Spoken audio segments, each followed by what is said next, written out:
Welcome to the Laws of Style, featuring conversations on creativity, fashion, and the law from the leading edge of our economy and culture. Hosted by noted fashion lawyer Douglas Hand. Hello and welcome to the Laws of Style. I'm your host, Douglas Hand, fashion lawyer and fashion law professor. And today I am joined by personal branding consultant Ushi Patel. Ushi, thank you for joining us today. So, what is your seeing me method? So the Seeing Me method is a way that I help people get into their visual aesthetic. So what I mean by that is that a lot of people that I work with come to me and they're like, I'm not creative. I know nothing about visuals. And I'm sitting there trying to tell them like, well, you are creative. And so what I've done is the same process that I use to create brands and design brands and their visual aesthetic for 3 decades. I've applied it and reworked it so that it works for the individual. And it's as simple as making something like a Seeing Me board, which is a lot like a brand mood board, but for yourself. And what happens is that, firstly, when you're doing it from a visual perspective, you get out of your head. And so a lot of us show up how we think we should be showing up in our life. Somebody told us we're part of a predominant corporate culture. We scroll and we think we all should be dressing a certain way. Um, and so we feel the pressure of school, all these things, right? And so what I do is I help people to feel a visual aesthetic that just calls to them, and we craft a board. It's a 7-step process. You can do it if you even, identify as visually challenged, which, by the way, most people think they are because, again, somebody told them.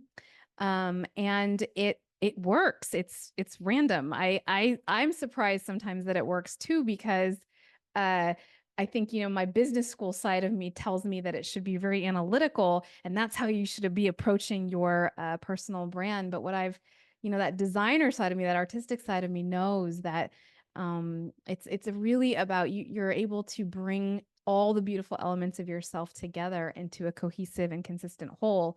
And we do that all the time as designers in a professional, work setting, but we don't always consider that to our personal lives, in our individuals, like how we dress, how we decorate our homes, how we invite people into a party, what our weddings look like, you know? So would you say most of your clientele, most of the people that use your services, do consider themselves visually challenged? I mean, we're not talking Yeah. about creative directors of fashion brands. We are talking about CFOs of technology companies Yes. or founders of logistic operations. I mean, Yeah. tell us a little bit about your clientele, and then we can, I mean, I am one, and I think you may be one who does kind of believe that we all do, as human beings, have this kind of visual nature, and that there is an artist, whether it's a good artist or a bad artist, and I don't think you can put value judgments on art and aesthetic choices in Mhm. everybody, in the same way that everybody has a way that they walk and a way that they talk and inflections. But back to the question. Apologies for the anecdotal, I love it. bubble above that. But Yeah. are most of your clients, outside of the creative areas and kind of think that they are struggling with this issue? Well, I get both, right? So really, like, the short of it is high functioning executives, really ambitious leaders, people who have a traditional trajectory that where they have to be focused on the thing that they do because that's the thing that they do best, right? And lawyers, right? Like, you have to study, you have to focus, right? So the last thing you're thinking about is aesthetics, even if you value them, right? So that's one. The second is, I always get the kind of the lover of creative, but maybe didn't understand how to apply it to themselves, really good at commercially coming through. Like, a creative director, just because they're a creative director doesn't mean they don't know how to authentically express themselves. They know how to hit it for the client, right? By the Um, by the way, it's, I mean, half the membership of the CFDA wears yeah, jeans and a white T-shirt, whether they're male, female, or identify as something other, yeah, because a lot of creative directors really are just kind of uniform people, and with respect to their own personal presentation, are very, in a way, sheltered, which is yeah. interesting. But back to your clientele. So, Yes. I mean, I think lawyers, because a lot of my listeners are lawyers and law students, I do think that that's a field that kind of makes perfect sense where people don't think of personal brand. So, in the seeing me method, let's just say, junior partner at a firm, up and coming, they come to you outside of the firm? Is this something that individuals engage you for, or is it the firm themselves who say, hey, look, I think these 5 people could be rainmakers, but we need to get them in front of Ushi because they need to find themselves visually? Mhm. Again, it's both. So from the legal standpoint, I work with a lot of chief legal counsels, and they come in, and again, they have grinded their whole life to get to where they are. They have a lot of late nights. They are definitely in the world that they're in because of their brains and their intellect and their know-how. And lawyers also tend to present or speak well. Like they are articulate. They know how to make a point. When you start to become a C-suite or even VP or above in that world, now all of a sudden you're leading people, and that's where the flip occurs.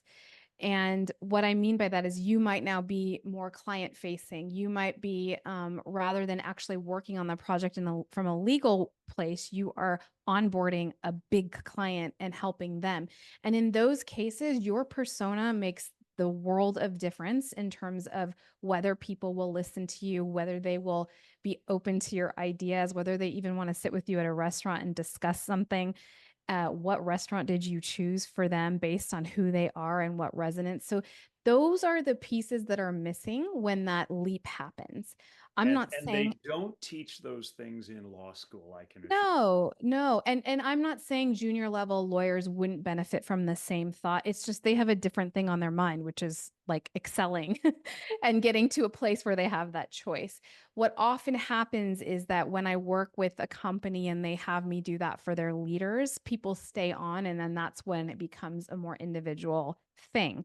And what's super surprising is I will be working with a double PhD, Ivy League, incredible resume person, and they still deal with things like low confidence and imposter and whatever their parents told them when they were younger about who they are. And oh my gosh, I have wrinkles. So therefore, like there's all these ways in which people diminish themselves. And that's what tells me it's not about your resume. And that's why seeing me is more visually led, because it helps me to get underneath why you're not putting yourself out there authentically. And also, like, highly intelligent people know how to get around the question. And so I'm like, I'm not going to let you do that. We're not going to avoid the thing that there's some part of you suppressing your expression. And listen, that's the only way you're going to stand out, especially like in the world of AI. There's a gazillion lawyers out there and a gazillion lawyers that are really good at what they do. So what's going to make people remember you? Most people don't know the answer to that. Yeah.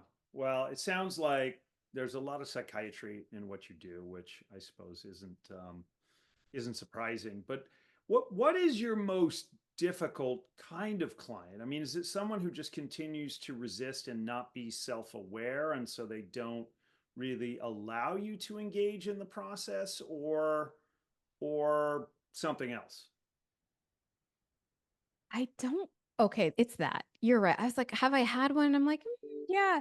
So, it's I don't like what I see. That's when it can get challenging because you build people are mostly interested. They're like, "Oh, this is different. That's cool. It doesn't feel heavy, so I'm going to go for it because it's visual, right?" Like that's how I'm bypassing the psychiatry of it, if you will. There is a lot. I'm not a psychiatrist, but there's a lot of mind in there for sure. So then we build this board and it's beautiful and they're feeling it and they look at it and they're like, oh, okay, whoa, like that's my identity. And now I'm faced with number one, why I'm not expressing myself moment to moment truly as I am. That's not easy to see because most of the time it's connected to a very hard situation in their life, right?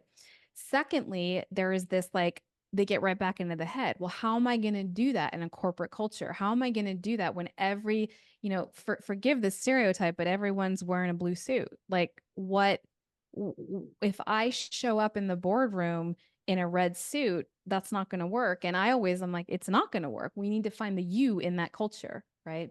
Mhm. So the tendency would be to disengage in some way, right? Which is avoid, um, get too busy, right? There's all these ways to pull out of the process.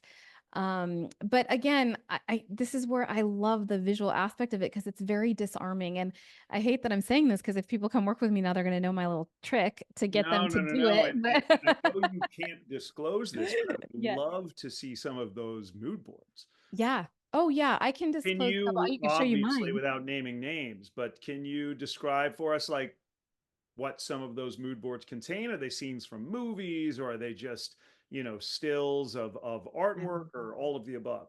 Yeah, so there's 5 elements that you go through in the seeing me process. It's color. There's reasons for that too. It's color, edge. Edge is like the line. Do you like a modern line? Do you like a rough edge? There's context, so the places that you might see yourself in. There's resonance, which is who do you want to impact? Who is the audience in your world? And right down to like culturally, where are they from? How do they stand? So there's that. And then there's this last piece called style, which really is about how you're capturing yourself in a Zoom screen or in a headshot because it brings all the other elements together. So one of the last people that I worked with, we got to this place where they were like, they loved their dog, and that was their place that they felt most real. So we took the edges of the dog's outline and applied it into their board.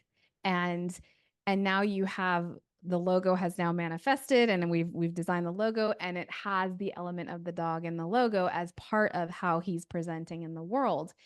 And that's the type of thing that happens. And so the other place that people get pushed out is they're like, wait, what kind of woo is all this? Like, this is like, so it's not rational. It's not logical.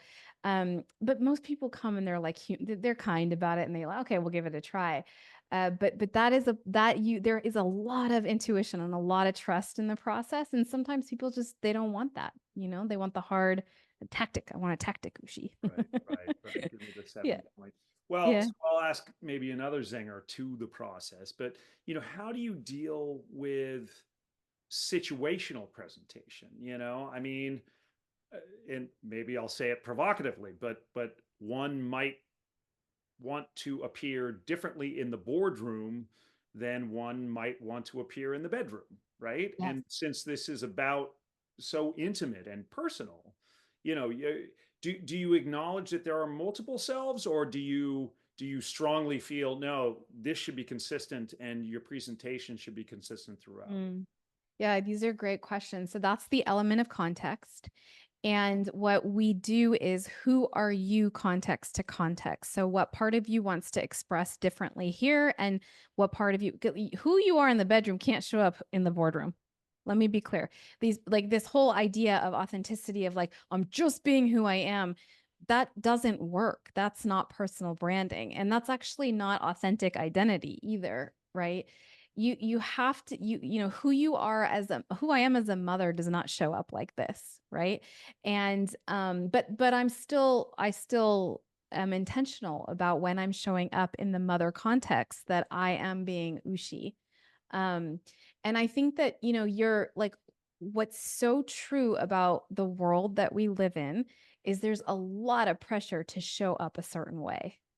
There's a lot of pressure in each of those contexts. And it's not like overnight that it happens, but slowly you make choices almost against yourself and you slowly erode your identity in each of these situations. So, like, let's take the boardroom, for example. Wear the blue suit. I don't care, but throw on a heel that's got a little extra curve or a little maybe plum or, like where can you exert your persona so that you're remembered? And really in those situations so that the person who you is right for you is resonating. They're like I always talk about the use of brand signals in visual aesthetic and it creates a conversation, right? There was nothing like the second I figured out a red heel what it did for me when I was on stage speaking.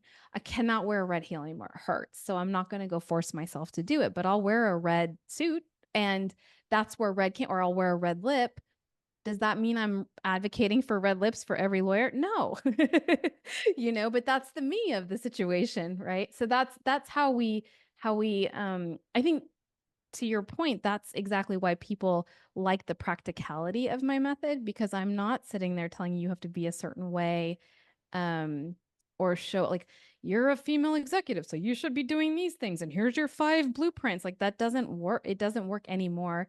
And especially with post COVID fatigue where everyone was like in sweats all day long, like people have lost the plot on how they're showing up in their personal presentation.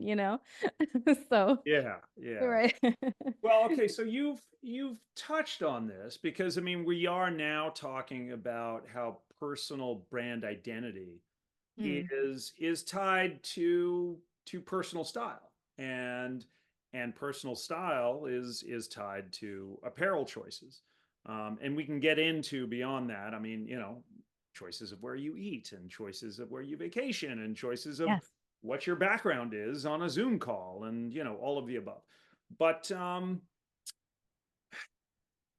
how key is, I mean, this is sort of this just kind of how key is confidence to some of these choices? Because one of the things that that I think a lot of lawyers and accountants and business professionals are wary of is being uncomfortable with the choice that they make. Mhm. Some woman might feel in the red heels, dynamic looking as she might be, just uncomfortable, and therefore her presentation, her personal self in that situation wouldn't be as confident and therefore as impactful as Mhm. it could be. So how do you modulate that? Is confidence one of the dials that you deal with as you go about this? 100%. That's what I say is that you're making your choices based on how they make you feel, not whose, sense of you or pleasing an external source or feeling like you fit in. Now, look, some of that it's hard not to live in a world and seek external validation. I love when people are like, you don't need that validation. I'm like, it feels good to be seen and to have somebody say to you, like, wow, girl, you look good.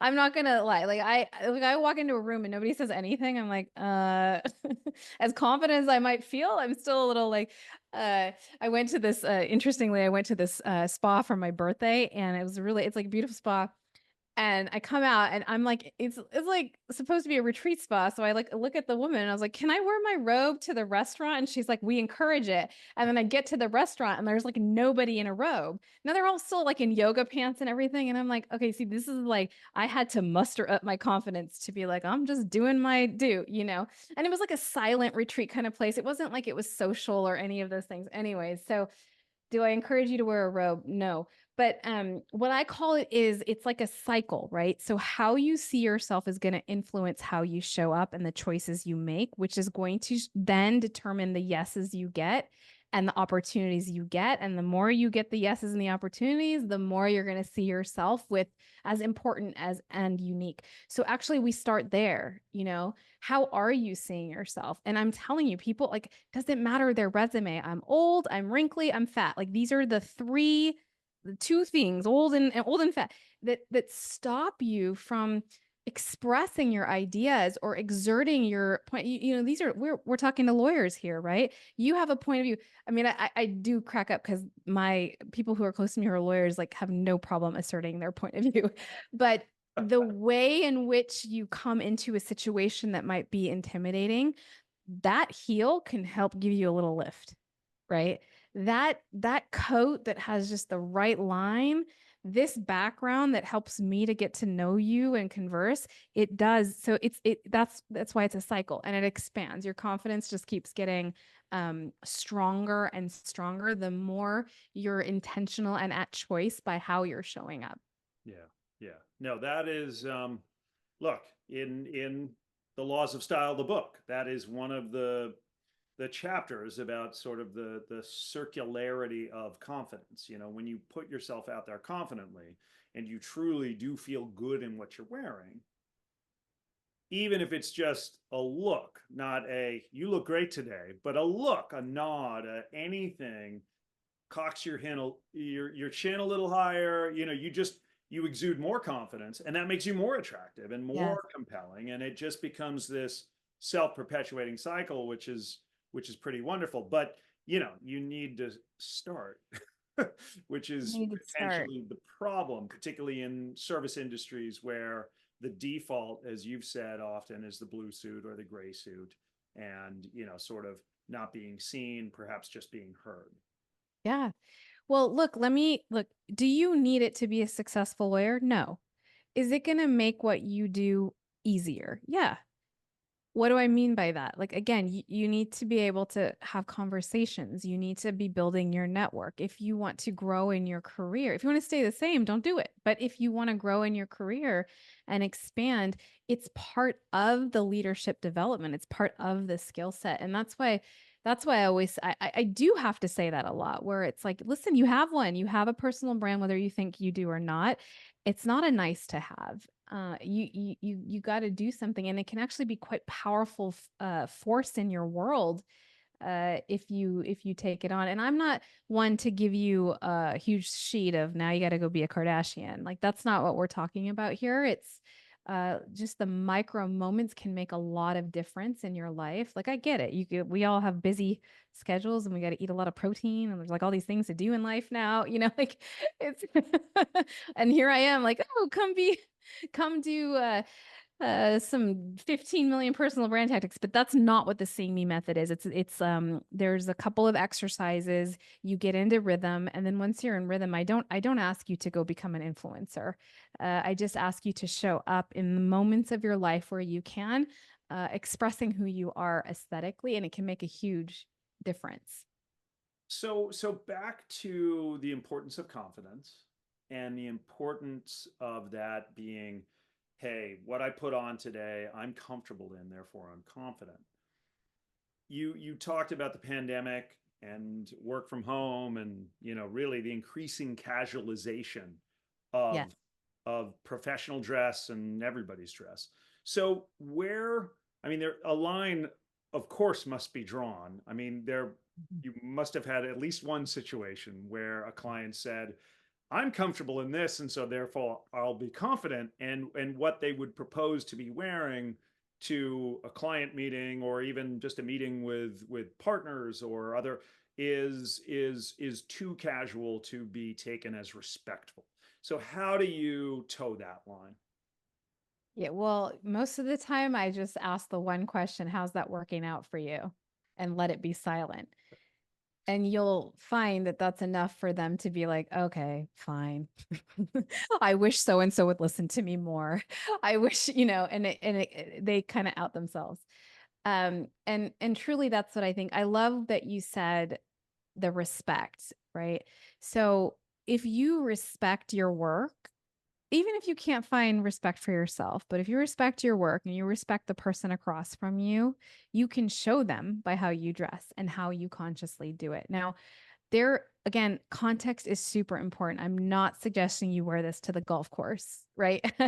There's a way to bring your tux to the golf course, and it's not by wearing the tux to the golf course unless you're at an event, right?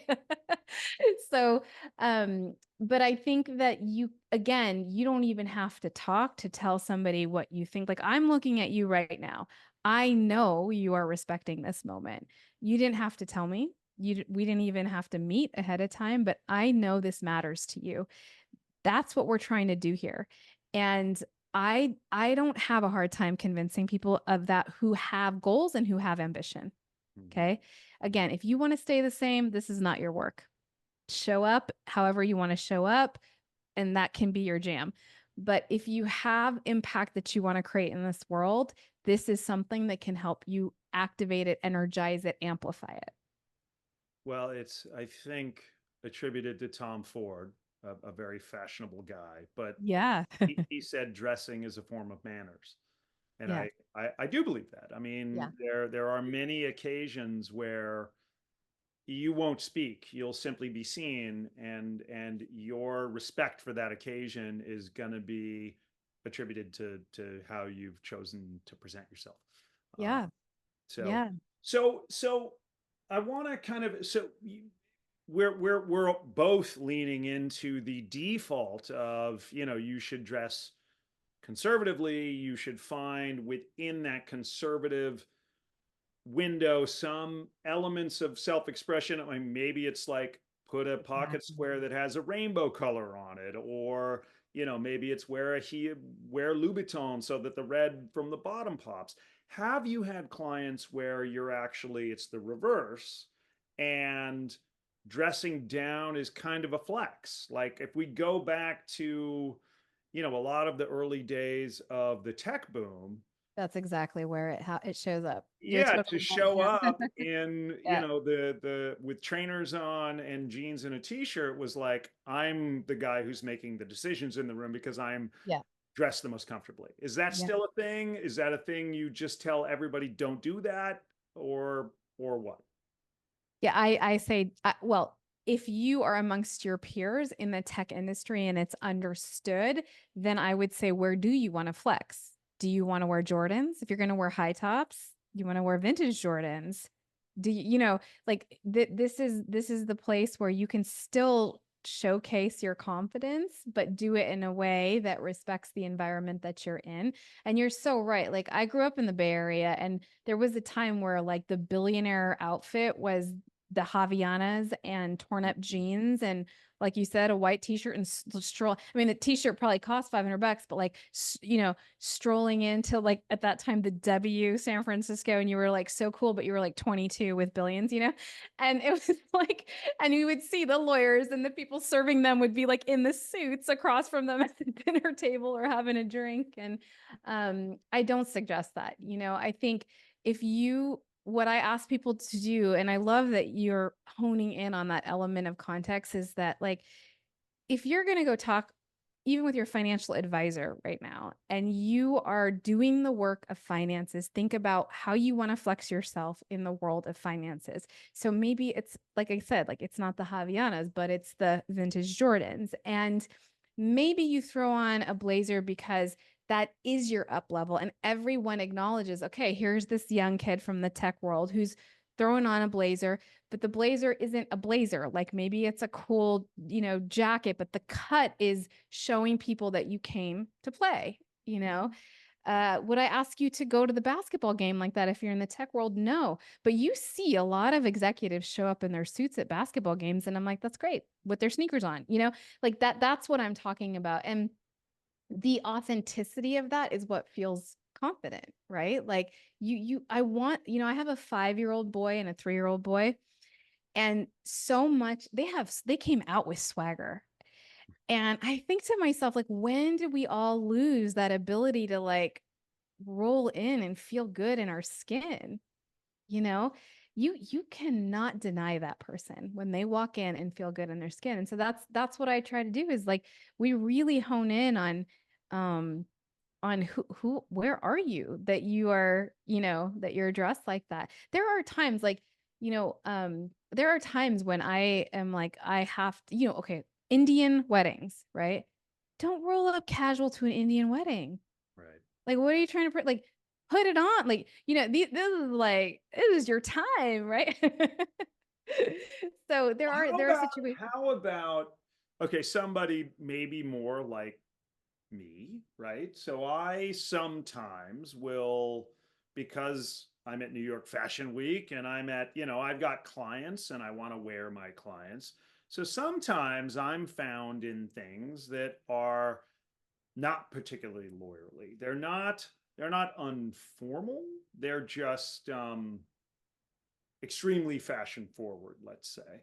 Mhm. And everything I do is deliberate with respect to how I present myself because I do recognize the power of that. But you know, I'm at a certain point in my career where I think I can kind of do that, and that's fine. I'm not 35 anymore, right? And Yeah. so, have you had clients where you're looking at their choices and you're like, wow, that is really interesting and that is really forward, but you got to read your room, and that may fall flat, or that may put you out there as this avatar of self-expression, confidence, and personal style. Like, how do you juggle that? I still loving the questions, because I don't get people who push back a lot. Okay. And what I mean by that is that I think that we're in a different era now where people see how much it can make a difference to opening doors for you. At least the ones that come, and maybe it's because I've done a good job of telling people who I am. Like, don't come here if you're not, you're going to get some candor about how you're showing up, you know? Like I cannot with a not good haircut. Like you can do a great haircut as a man or a woman that doesn't have to look so put together, so to speak, but it's put together, you know? And I can like my husband and his beard. Yeah, exactly. My husband and his beard, like it's out of control. I was like, I love you, but you look homeless. Like it's time. There's a way to do a beard that looks professional, you know? So you're gonna hear that from me. It's like, you know, and listen, I'm the first one to tell you, like during our big Zoom era, I'd have a blouse on top and yoga pants on the bottom, you know, because we're living that life. But I I remember I was at a speaking engagement and I had a wardrobe malfunction. And I remember that day, like I hated the talk I gave because I just couldn't, like, I was like, oh, I feel like, and so most of the Did people you have to stand up and reveal that it was pajama bottoms? no, it was just awful. Like I won't even look at the video from, see, like this is the thing. And people might say, is that vain? And I'm like, no, it's part of my game. It's part of how I perform. It's how I do well for my people. And so when you get that, you're not pushing back at me because people who have that approach to their own life and their work, that this is part of how I do well, they do it, you know? Like this is why even like LeBron James doesn't have to dress like he dresses, but he dresses the part, you know? And that's what this is about. It's not changing who you are. It's actually trying to bring out more of who you are. And that I think this is the era of that. People are sort of over the homogenous looking crowd, you know? And to your point too, you might find yourself in situations that you're actually not normally in. And I always say get help. So I went to this LA Style magazine and I don't consider myself red carpet. I don't consider myself fashion week at all.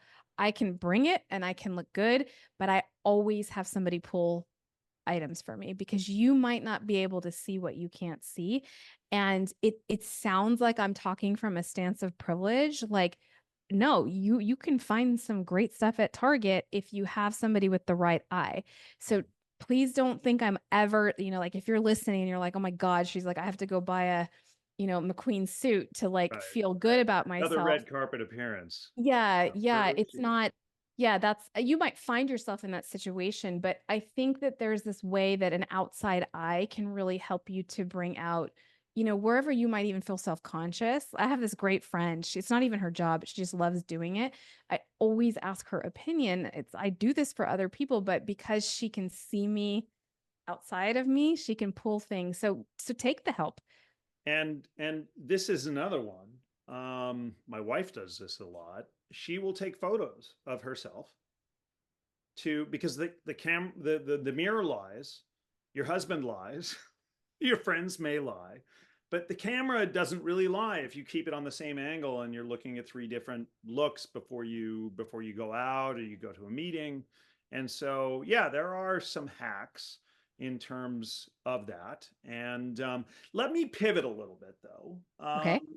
You know, we are talking a lot about professionals, some of the same professionals I address in the laws of style, and particularly for men, there are a lot of items that are kind of charged with legacy, you know, Mhm. like A watch. suspenders, Oh, right? Yeah, suspender. you know, the Yeah. Rolex watch, Yeah. a Yeah. bow tie, Yeah. right? Like these things that if you're 28 and you wear them, you are a fool, right? But Mhm. if you're 68 and you wear them, you're that guy that doesn't do much work all day, but people seek out at he's got a corner office and I'm using the pronoun he because I'm more familiar with the male sort of avatars of this, but I think for women there are those same things as well.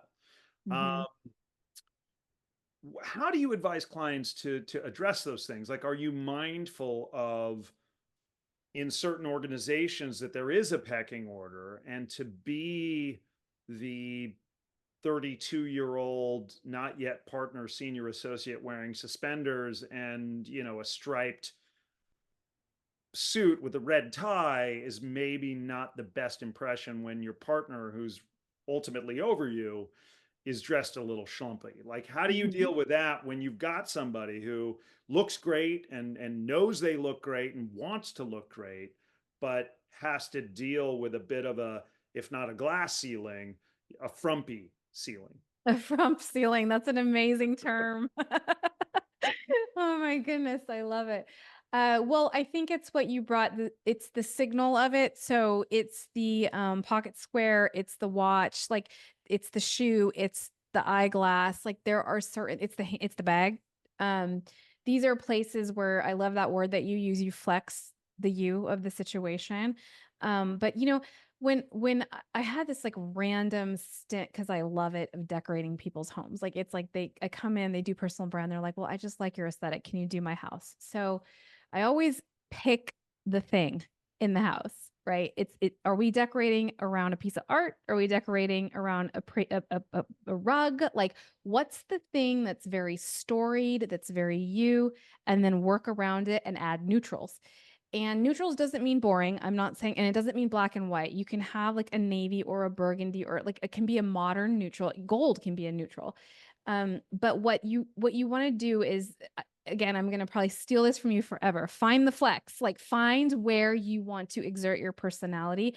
You did bring up gender, and it is a thing. And I think eyeglasses are a great place for women to have a navy blue suit on, and maybe it's a leopard, maybe it's a pattern in the glass that's very subtle, but it's like, hey, like, hi, here I am. Right. I think you can do it in lip color. I think you can do it with your nails in a very elegant way. So find your places like that. Now I will also say that sometimes it is part of your brand to stand out. I did meet a lawyer once, and he was Mr. like, plaid pants and pink coat, but he was the jovial man of the office, and he had earned that right. So keep in mind, like you said, like when you're 22, just you might not have earned that right yet. But when you've earned the right to be wholeheartedly who you want to be, and people respect that, flex it even more. But while you're earning the right of that, quietly integrate those things. The other thing is we're talking a lot about style because it's you, but the other place you can exert your style is handwritten notes. It can be the gifts that you give during holidays. It can be, it doesn't always have to be what you're wearing, and that can create conversation, especially if you're in a hierarchical situation. Right. It can also be a place where you can show how thoughtful you are, so you give them something What are that's what about are some of them. those notes? Is a great example. Hmm. Beyond notes, what other hallmarks?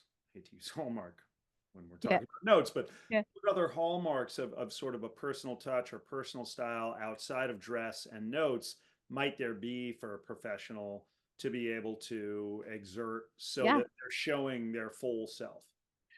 Restaurant choice.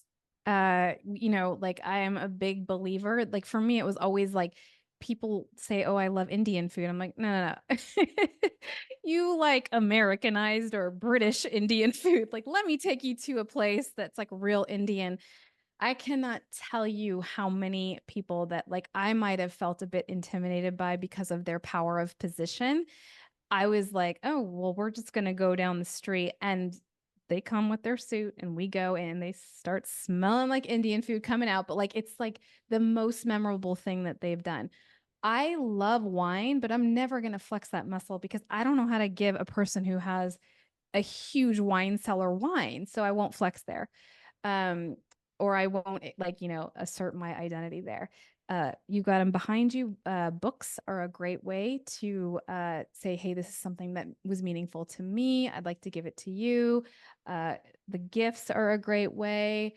Be very mindful of what your office looks like. I can't tell you how many people come in and I'm like, what is that desk? Like, it cannot be messy. Stop with it. Oh, I can't get it together. Get it together. Hire somebody and get it together. It doesn't have to be you. right? These are all places that people see. What is the pictures you have behind of you and your family? Um, don't put pictures of going out in your social media and looking wild and like you're with, these are all points that people look at and they make judgments, right or wrong, they make Let's judgments. talk about social media because, Yeah. clearly you are not espousing in terms of creating a personal brand. Hey, let's get 1 million followers and we're going to create an empire and we're going to do 20 licensing deals and compete with the Kardashians for billions of dollars. You're really talking about you keep doing what you're doing a great job of it, but I want to elevate that through some notion of personal branding. So, what is your advice with respect to social media? Is it don't do it at all because you might foul it up, or lean into it heavily and become, a micro influencer in your sphere of, like where do you fall on that? And as I imagine your answer will be, it's probably situational to the individual. Yeah, 100%. Depends on your goal. I mean, like, I'm not saying don't be a Kardashian. If that's your vision for life, go for it. Or, and I think what you're saying is that level of influence and like measured output in social media to get an outcome. Right. Yeah. I think I think at the very least, if you're a lawyer, post once a week in LinkedIn so that if you're search what people will search you and that what they find is a great representation of you. I would say at the very least have a nice set of headshots. And again, it doesn't have to be you in a proper like box. Like let it, that's the element of style and seeing me, like let it showcase where you like to eat. Like go to a lobby of a hotel, let it have some cool wallpaper behind it. Like these Mhm. are the places you can show people who you are. People will search. So, and we are in the era of AI. So you need to understand that if you put your name in whatever AI software, chat GPT, whatever you're using, and it doesn't come back with an answer, it means you don't exist. So you better exist. So that's the very least. And if you're able to hire people, there are plenty of social media assistants that can at least do that for you. Get your LinkedIn scrubbed. But beyond that, no, the biggest thing I recommend is start having coffee on a Friday. Use that like lunch slot if you're super busy and start inviting people to coffee that may or may not be in your influence, your sphere of influence. It will do so much for your personal brand. Dress your part, go to a cool place, be memorable, and that comes back. So those are the two kind of, if I don't know you, blanket formulaic things that you should be doing. Yeah. Right, right. What about your associations with nonprofits or um, causes? I think that can also speak to personal brand and also Yeah. often provides a platform for engagement because there are benefits where, again, this is subject to budget or whatever, but if you're somebody making a decent salary, you can take a table at an event where you feel strongly about the cause and invite people and have a organic but very sort of it's your house, so to speak, because people Mm-hmm. engagement. And so do you believe that's a good marketing element for people that do feel that way about nonprofits? Yeah. I mean, I love a nonprofit just do it because it's feels good to give. um, but see, you're good at this, right? Most people I work with don't instinctively have that eye that you have, and that is that. I mean, go and go coach soccer. I mean, all of these are things that tell people. They're all the signals. They're all the brand signals that tell people who you are. You know, and it's not about going and coaching soccer because Ushi said so now. If you really feel the movement to do it, watch what happens when you start making those choices for yourself. Your world opens up, right? This isn't like, oh, the boss likes the cigar lounge, so I'm going to go there and cough my way through it. No, right? It could be learning a bit about cigars so you could talk to your boss about it, but it's not pretending that you're something you're not. I think people a lot of times are like telling me to fake it till you make it. No, that's not what I'm saying. And in fact, faking it till you make it doesn't isn't connected to the value of who you are. right? That's just going through the motions and being a robot. What I want you to do, and that those are the three steps. Like the quickest step is like you do something called the Book of Me, and it's you gathering all your accomplishments, all the things you've achieved in your life, your lived experience, which, by the way, as a lawyer, often it's your own things that you've conquered in your own life that are the things that are the unique qualifiers or the differentiation. So you do a Book of Me, you gather what people are saying about your work. Then you do your seeing me board and you start to see it come to life in the visuals. And that third thing is what you're talking about here that you're so good at naturally. And that is you start to express it moment to moment. You do the charity thing, you get the water bottle, you invite people to a cool place. You maybe throw a post up that says, like, you know what bothers me about the legal world, and it's this, and this is how I come through for my customers. Like you start to slowly express it in ways, and then the confidence increases, and now you start to draw the right people to you. That's what we're trying to get going here, not the whole Kardashian cycle, although again, there are ways to do that too if you strategically wanted to do it. Right. Well, so let's do a lightning round here a little bit. Okay. Um, Okay. for you, what is the difference between fashion and style? Fashion industry, style expression. Good. Nice. Very lightning, by the way. Yeah. Um, how about your personal style inspirations, whether past or present, male or female? Just give me three. I love Michelle Obama. I love incidentally, not so lightning of me, but I don't think I want to wear what she wants to wear, but I love the elegance of it. She inspired me a lot about how to kind of move between elegance and relaxed. So that's why I liked her. Oprah does the same thing very well. Um, and no, those have been the two that, as I got older. When I was younger, I wanted to be like Beyonce all the time, you know? I was like, oh, Taylor and Beyonce, I'm like them, but now I'm older, so it's Well, and changed. that's, it's an interesting point, as we age, our personal presentation Yeah. does morph. I mean, there are Yes. physical realities to that, as a few of my suits from my 30s can attest to. Yes. I also Um, love actually the biggest one. I can't even remember her name. I'm like the only person, a mole Clooney. I love her yeah. because she has the flavor of respecting the international scene very well. And I think that's super important for lawyers. You have to understand the cultures that you work in. Yeah, good Yeah. point. Yeah. Well, so apropos of that, how about stylish cities? Give me Oh, three sounds of the, and I guess fun. let's be specific. Where people, in your opinion, are the most stylish. Well, Paris. Italy, Milan, Rome, and Mumbai, India. Oh no, I need to add Hong Kong. They're so, I'll oh give my you four. gosh. There's Yeah, give me four. on the Hong laws Kong of is, style. There are no hard and fast rules. yeah, Hong Kong. Um, Actually, put Hong Kong first.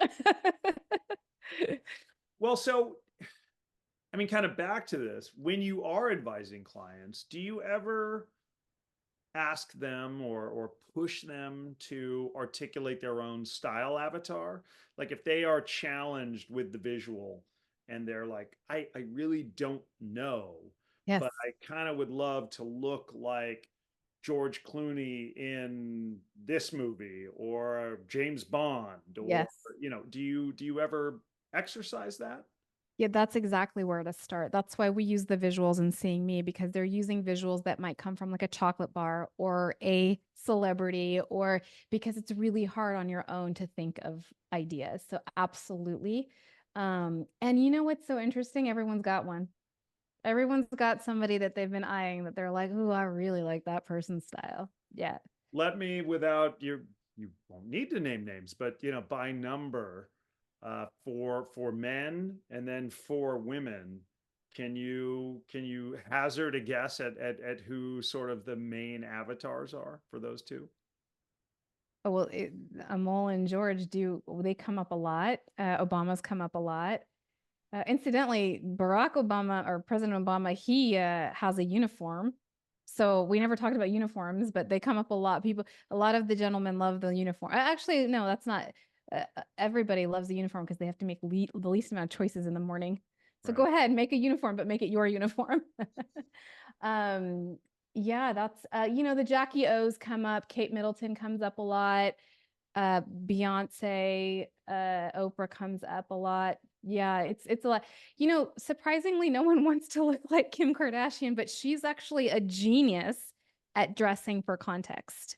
If you Oh yeah. saw what she wore to the White House versus what she wears with her kids to the Met Gala, like she knows how to move her golden thread of essence through each scenario. Yeah. And I think, one of the great elements of her rise to prominence has been, I think, for decades, if not a century. I mean, we had a body type for women that we thought Mm. was this is the archetype, and you need to be a size 0 in this, and then you'll have choices.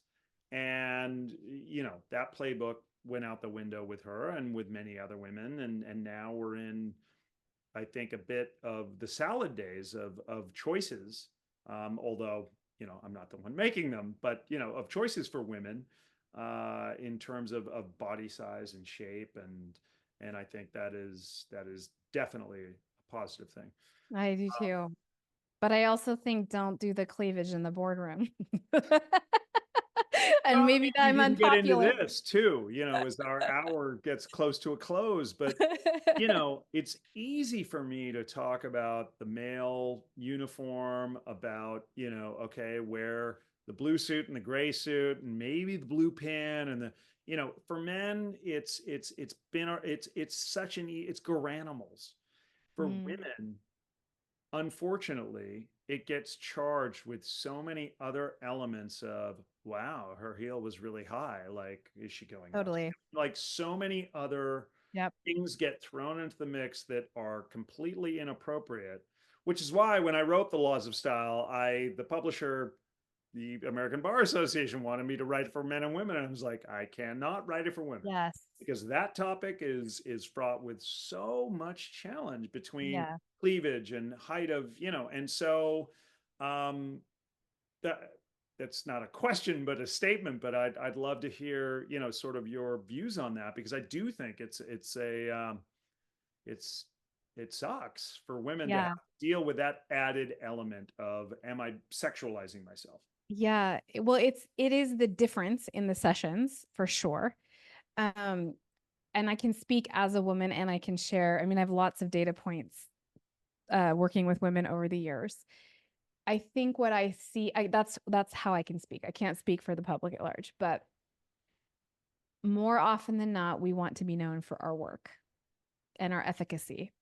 Mm-hmm. And we'll come into a situation and that's totally intact. And the comment is about what we're wearing.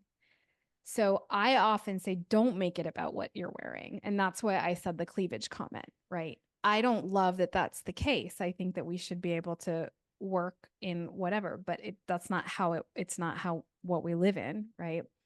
So I think that what ends up happening is that you're choosing you in a context, but it's so you can lift the impact. It's so you can lift the work, right? And that's how it's got to be, because otherwise, yeah, I mean, like, look, like we're going through it right now with the election. It's like, what was she wearing? Nobody is asking what Donald Trump was wearing. Nobody cares. Nobody was asking, right? And I'm not going to even get into, is that fair? Is it not fair? It is. It is what it is, right? And so the more you can focus I'll on your jump in and efficacy. say it's not fair. Okay. You don't have to say it's Yeah. not fair. It is, that as a tripwire is Yes. completely unfair. Yeah. Let's talk about what she said. Let's talk about how she stood tall. Let's talk about her accomplishments. Let's talk about her policy. But we're talking about her outfits, and she did look great. Like, don't get me wrong. They all looked great. Everybody looked, but it's just it's an interesting thing that women will get judged based on what they wear. I'm glad we're past the white pantsuit because I was not a huge fan of that. I don't think it's Oh, flattering on a lot of women. And look, I'm glad that we're getting more examples. I mean, look, men have been able to lean back on centuries of the way that they presented themselves. So, if you wanted to stay within the straight and narrow, you could do that. And yeah. if you wanted to tie your tie too long, like Mr. Trump or President Trump, you could choose to do that. But Yes. yeah, it's unfortunate, but I think it brings up, interesting conversations about, you know, um, the way in which men and women are perceived, not only in the workforce, but politically and socially. And I do think that becomes an engaging topic to converse. Yeah. Yeah.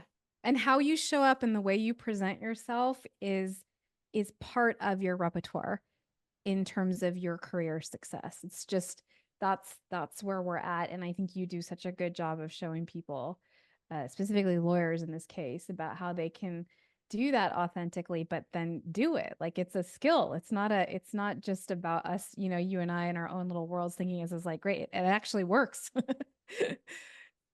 And it helps if it is authentic, if you Yeah. feel comfortable in something that falls within the framework of what's acceptable, you should really lean into that. I mean, I think a lot of men in particular feel like, oh, okay, I've got three suits, but two of them are blue and one is gray, so I've got to get, to your point, maybe a red one. Well, Yeah. no, you don't need to get a red one. No. Yeah, you might find this so funny that like in San Francisco, Bay Area, the venture capitalist jacket is that blue Patagonia Yeah.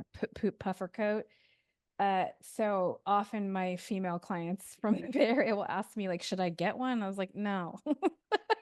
Please. That's not what we're talking about. But funny that Patagonia took the corner on the venture capital out uniform. Well, as far as brands that we can feel good about, having additional funds from venture capital, Patagonia as a B Is one Corp, of them. is certainly one of Absolutely. them. So I'm not, but yeah, I don't think everybody should be wearing that. And I think, the takeaway is wear what you like within the guidelines of where you feel, you can be on one end or the other of the spectrum of being memorable, but don't be memorable for the wrong reasons.